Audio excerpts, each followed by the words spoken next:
오늘 뉴욕 총영사관에서 이임 인사를 가진 반기문 유엔 사무총장이 대권 도전 의지를 강하게 표명했습니다.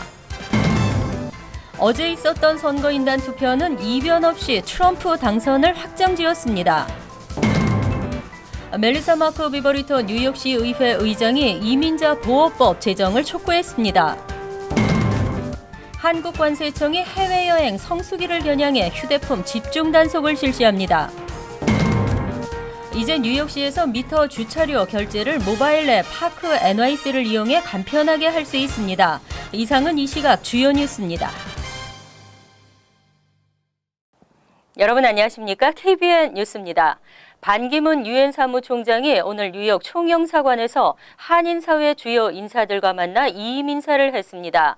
반 총장은 행사에 앞서 기자들과 만나 대한민국 발전에 도움이 된다면 몸을 불살라서라도 노력할 용의가 있다며 대권 도전의 의지를 강하게 표명했습니다. 김지수 기자의 보도입니다.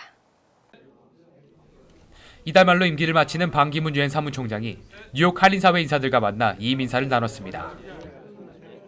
반 총장은 오늘 오후 뉴욕 총영사관 8층 회의실에서 열린 이임 다가회에서 그동안 아끼고 성원해준 동포사회에 감사를 표했습니다. 제가 유엔에서 잘했다는 것보다 여러분들께서 워낙 이 지역에서 잘하고 계시니까 그 평판, 레코그니션 이런 데에 제가 같이 어울려서 그 레코그니션을 받은 거 아닌가 이렇게.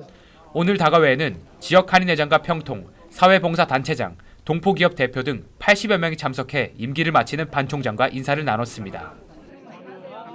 반 총장은 행사에 앞서 유엔 본부에서 가진 기자회견에서 차기 대권 도전 의지를 강하게 표명했습니다. 유엔 사무총장의 경험이 대한민국 발전에 도움이 된다면 제 한 몸 불살라서라도 노력할 용의가 있다고 사실상 대권 도전 의지를 표명했습니다. 반 총장은 1월 중순경 귀국해 정치권과 국민들에게 귀국 신고를 할 예정입니다. 한편 뉴욕 한인회는 오늘 행사와는 별도로 반기문 총장 이임 행사를 개최합니다.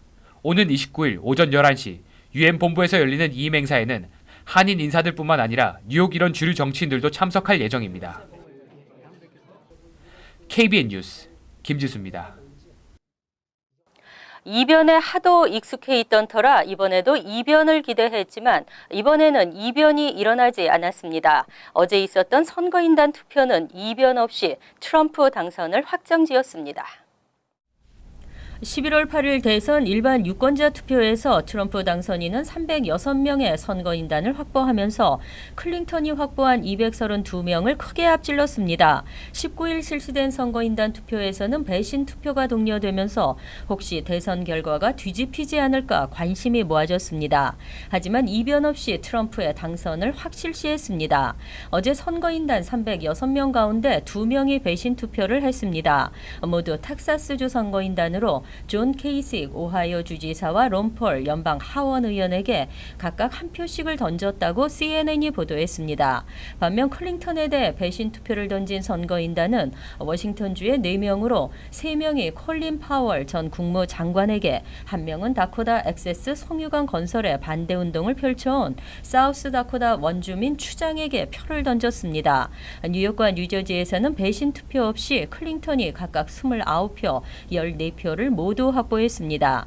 한편 이번 선거인단 투표 결과는 연방 상원의장인 조 바이든 부통령에게 발송돼 내년 1월 6일 상하원 합동회의에서 공식 발표됩니다.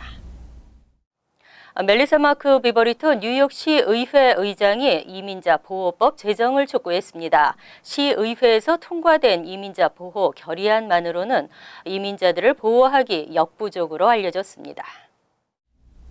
마크 비버리토 의장은 19일 뉴욕주 정부와 주의회 지도부에 서한을 보내 뉴욕주의 이민자 보호 정책을 공식적으로 선언하고 연방정부의 이민자 단속 정책에 참여하지 않겠다는 의지를 담은 법안을 추진해달라고 호소했습니다.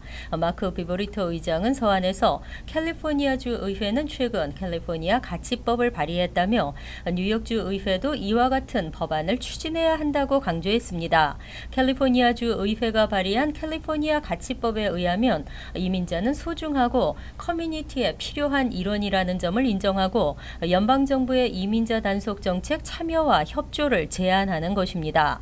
뉴욕시 의회 역시 최근 연방정부의 이민자 단속 정책에 맞서 이민자 보호를 다짐하는 결의안을 통과시킨 상태입니다.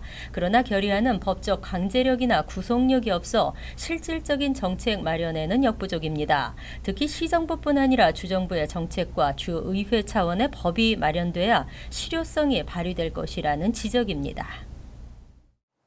영주권 갱신, 시민권 신청 등을 비롯한 각종 이민 수수료가 23일부터 대폭 인상됩니다. 적게는 몇십 달러가 인상되지만 많게는 2,000달러가 올랐습니다. 대신 저소득층에 대한 수수료 혜택이 확대됐습니다. 오는 23일부터 각종 이민 수수료가 인상되고 시행에 들어갑니다. 연방이민서비스국은 이미 지난 9월부터 연방 관보를 통해 예고했습니다. 이에 따라 이날부터 시민권을 신청하는 영주권자들이 내야 하는 수수료는 지문 채취비 제외 현행 595달러에서 45달러가 오른 640달러로 인상됩니다. 특히 영주권 카드 갱신 I-90의 수수료는 인상폭이 25%로 껑충 뜁니다. 지문 채취 비용 을 제외하고 현행 365달러에서 455달러로 90달러가 오릅니다. 또 시민권 증서를 발급받기 위해 신청하는 N600의 수수료는 600달러에서 1170달러로 95%나 비싸집니다. 이처럼 큰 인상폭에 저소득층 가정의 부담은 더 커질 예정입니다.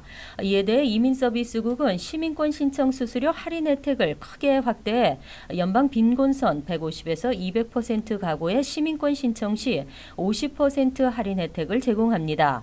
연방 빈곤선 150% 미만인 경우에는 기존과 같이 시민권 신청 수수료 전액이 면제됩니다.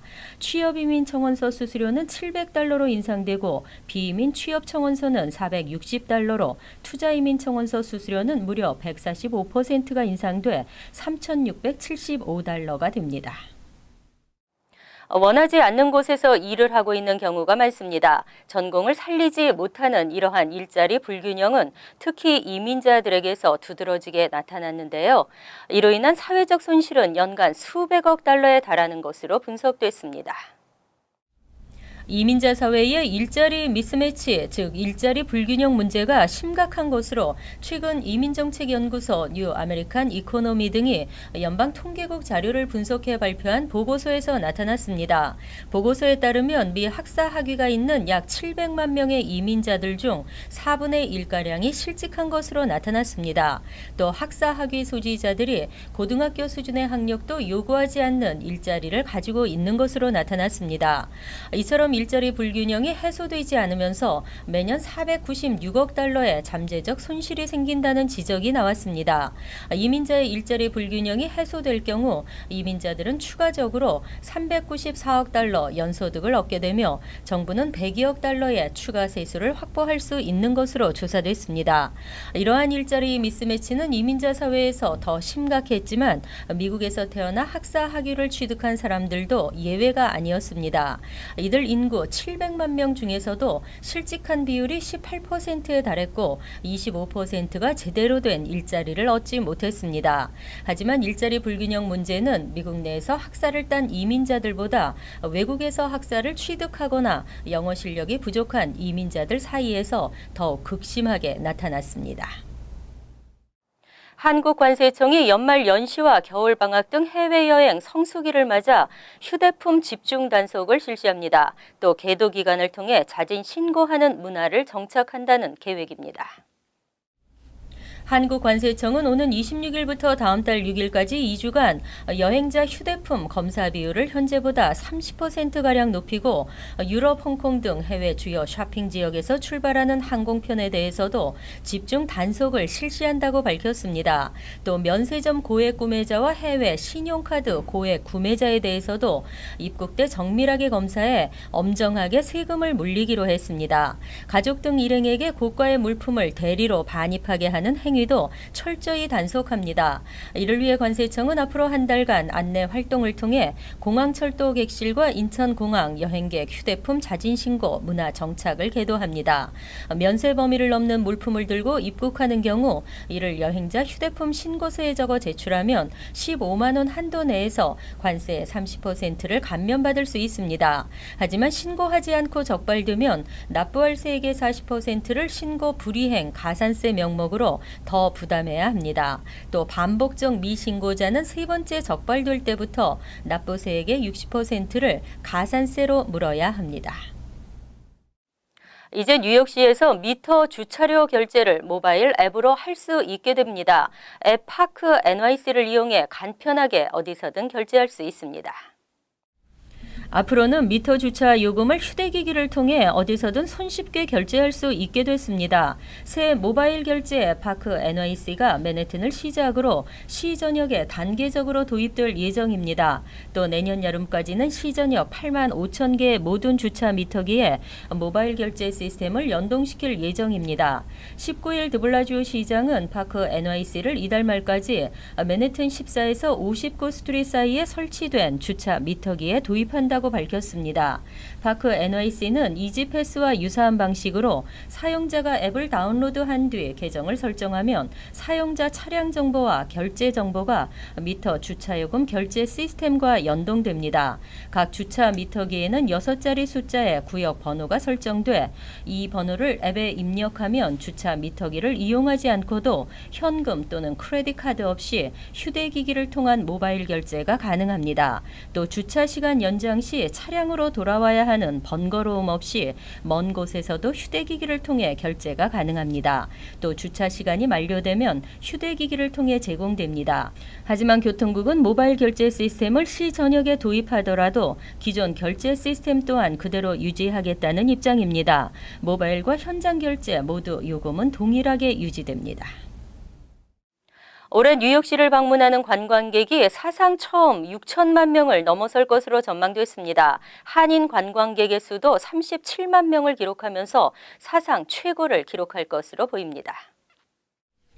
뉴욕시 관광청이 19일 발표한 2016년 뉴욕시 관광객 현황에 따르면 올해 한국인 관광객은 37만 4천 명으로 추산됐습니다.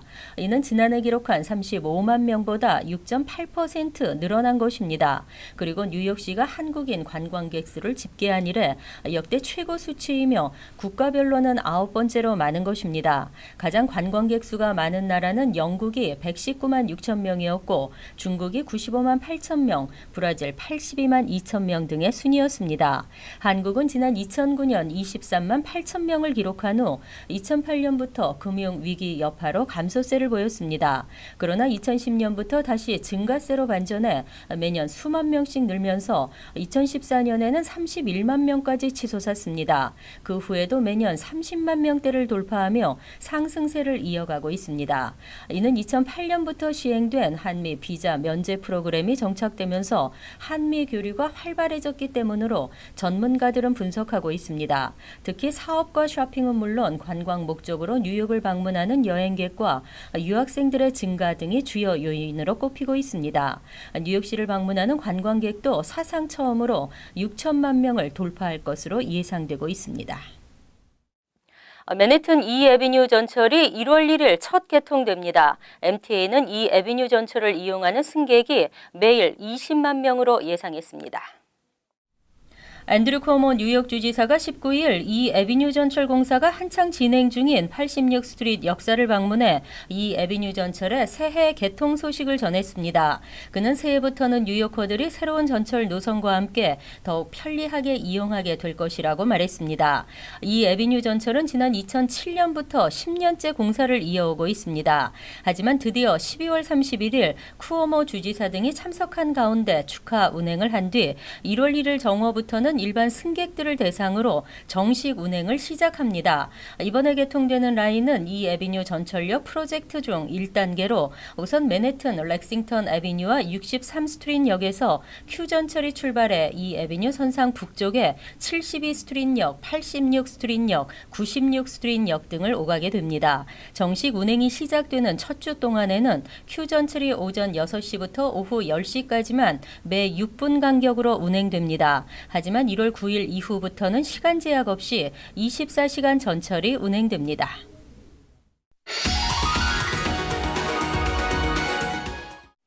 이어서 LA 지역 한인사회 소식입니다. 연말 추운 날씨에도 LA 한인사회에는 어려운 이웃을 돕기 위한 온정의 손길이 이어지고 있습니다. 학생들이 노숙자를 위해 직접 음식을 나르고 공연을 하는가 하면 저소득층 어린이들을 위한 특별한 크리스마스 행사도 마련됐습니다. 여준호 기자의 보도입니다. 수십여 명의 한인 학생들이 음식을 식판에 담아 노숙자들에게 직접 전달합니다. 따뜻한 겨울 나기를 위한 양말도 선물합니다. 한켠에선 크리스마스 분위기를 물씬 느낄 수 있는 학생들의 공연도 이어집니다. 1년 동안 다양한 봉사활동을 펼쳐온 한인 학생들이 연말에도 어려운 이웃에게 조금이나마 도움을 전달하고자 LA 노숙자 센터를 찾았습니다. 왜냐하면 세상은 더불어 살아가야 되잖아요. 서로 도우면서 살아가야 되고 이거에 대해서 애들한테 실질적인 교육이 되고 실질적인 도움이 되는 나는 이런 삶의 체험이 실질적으로 애들 교육에 굉장히 도움이 된다고 생각하고 있습니다. 봉사를 통한 이웃사랑 실천은 학생들에게 배려와 나눔의 의미를 일깨워주고 있습니다. 이렇게 좋은 시간도 보내고 사람들이랑도 같이 다 보내고 그리고 서로 다 같이 일하면서 사람들을 도우니까 너무 좋은 것 같아요. 이제 앞으로도 우리 한국 커뮤니티에서 더 많은 volunteer들이 우리와 함께 해주셨으면 좋겠다는 그런 마음이 있어요. LA 한인타운을 관할하는 경찰서에 수백 명의 어린이가 모였습니다. 야외에선 제설기가 하얀 눈을 만들어내고 뒤이어 등장한 산타 할아버지는 어린이들에게 특별한 즐거움을 선사합니다. 신발과 장난감, 인형 등을 선물 받은 아이들의 입가엔 미소가 번집니다. It's cool because I like Hot Wheels and it has two cars. I like this toy. 특히 지역사회 한인단체도 후원에 적극 동참하며 아이들의 포근한 연말을 만들어주고 있습니다. 어려운 이웃들 또 특히 불우한 어린이들 위해서 앞으로도 계속해서 또 도네이션 하려고 합니다. The happy look on their faces when they're getting shoes and they'll also get a toy. So we just want to thank everyone who's made this possible tonight. Thank you so much. 후원기금과 기부를 통해 마련된 이번 행사로 500여 명의 어린이들은 잊지 못할 추억을 만들었습니다. 지역사회의 어려운 이웃을 도우려는 훈훈한 온정이 연말 추운 날씨에 따뜻한 온기를 불어넣고 있습니다. MBC 뉴스 여준호입니다. 항공사의 수화물 시스템이 정상적으로 작동되지 않아 여객기가 승객 수백여 명의 짐을 실지 못하고 이륙하는 사고가 발생했습니다. 공항 당국에 따르면 오늘 LA 국제공항을 출발해 디트로이트에 도착한 스피릿 항공 소속 여객기가 수화물 시스템의 이상으로 출발지인 LA에서 승객 200여 명의 짐을 실지 못하고 이륙했으며 이로 인해 승객들이 큰 불편을 겪은 것으로 알려졌습니다. 특히 일부 승객들은 디트로이트 공항에 도착한 뒤 50여 분이 지나서야 스피릿 항공사 측으로부터 수화물이 도착하지 않았다는 메시지를 전달받았다며 분통을 터뜨리기도 했습니다. 스피릿 항공은 수화물 처리 시스템의 오류로 인한 사고로 보인다며 현재 자세한 경위를 조사 중이라고 밝혔습니다. 월드리포트입니다. 보통 사람과 같이 보통의 삶을 사는 것이 어려운 사람이 있습니다. 인도에 사는 선천성 희귀병 아이들, 이들에게 더 아픈 것은 주위의 편견 어린 시선입니다. 인도 펀자브주에 사는 6살 소년 프란슈. 알 수 없는 질병 때문에 머리가 부풀어 오르면서 눈이 양쪽으로 벌어질 정도가 됐지만 그런 특이한 외모 덕에 신이라 불립니다.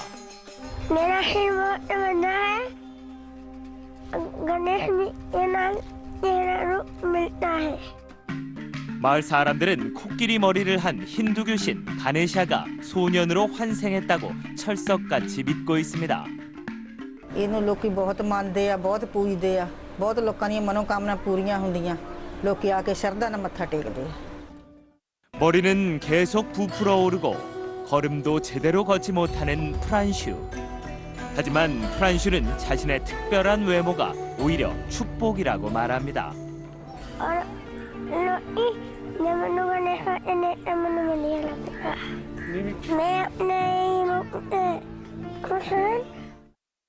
그러나 가족들까지 소년을 신이라 믿으며 병원 한번 데려가지 않았다는 사연이 알려지면서 치료가 시급한 것 아니냐는 안타까움을 자아내고 있습니다. 규모 7.8의 강진이 지나간 뉴질랜드의 한 초원. 주변 땅이 꺼지면서 작은 섬이 돼버린 작은 풀밭에 소 3마리가 아슬아슬 모여 있습니다. That is amazing. Yeah, they're just on that island. 헬리콥터에서 찍은 이 영상 덕에 새끼 소 1마리와 2마리 소는 무사히 주인의 곁으로 돌아왔습니다.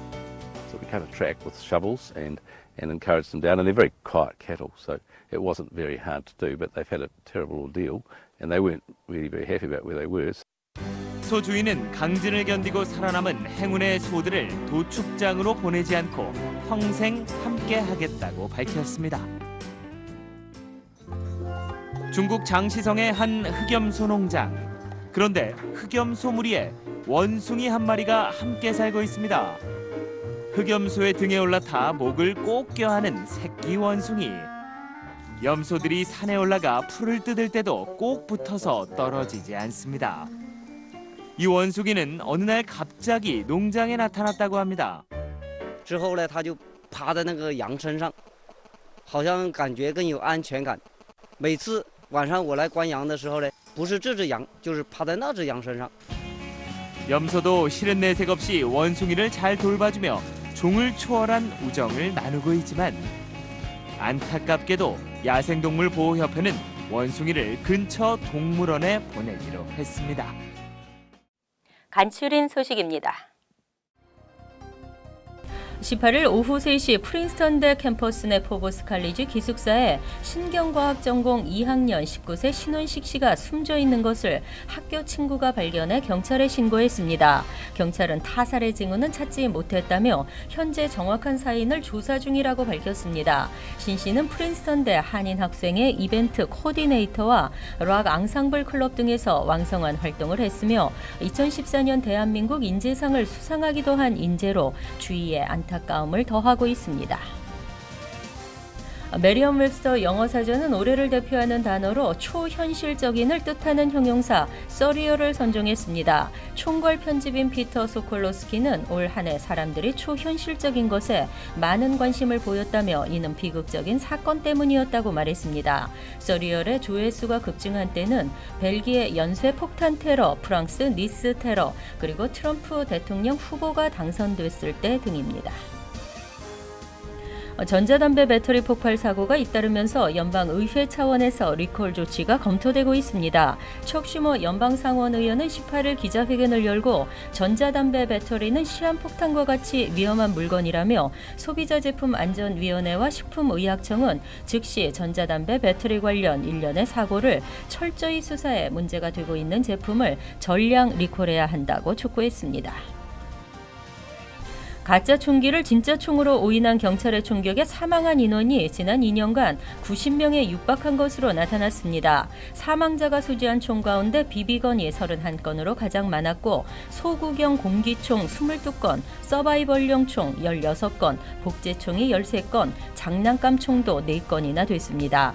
피해자는 백인이 54명으로 전체의 절반을 넘었고 흑인과 히스패닉이 각각 19명과 11명, 기타 2명으로 나타났습니다. 환율과 증권 소식입니다.